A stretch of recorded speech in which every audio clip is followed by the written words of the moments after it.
Kapag nandyan na yung schedule ay titingnan namin kung saan pwede, saan kami pwede makiramay sa pamilya. Vice, what are your message or your thoughts on the tragic passing of Rene Baterbonia? Sorry.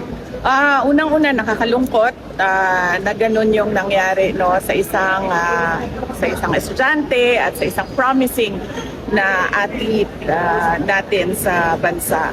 At pakiramdam ko kulang na kulang yung response ng Ateneo sa nangyari, hindi lang kay Rene, no, doon din sa isang foreigner na player din ng Ateneo na namatay.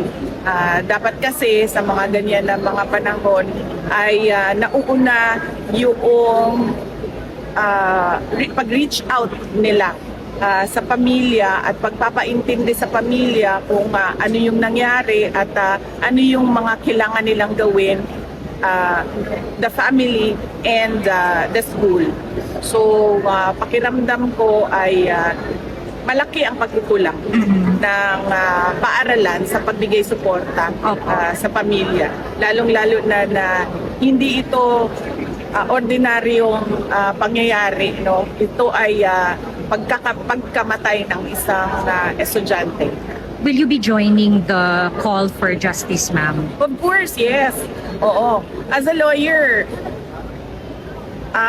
actionable yung nangyari para sa akin. Actionable talaga yung nangyari. Hindi ko na lang gatungan yung pamilya kasi alam mo, yung mahirap yung pinagdadaanan nila ngayon. Iniisip pa nila yung grief na pinagdadaanan nila, yung araw-araw magigising ka na wala na yung anak mo. So ayaw ko gatungan, pero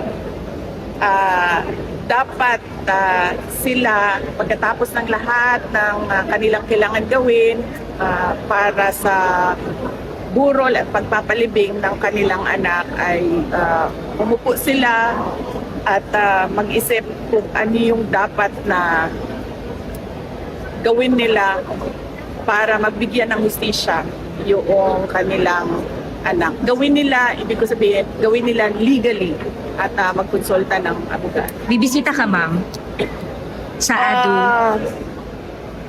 Na tinanong ko kung merong wake and wake dito sa Davao City at sinabi na hindi pa nila na-finalize yung burol, wake, na ang kapag nandyan na yung schedule ay titingnan namin kung saan pwede, saan kami pwede makiramay sa pamilya.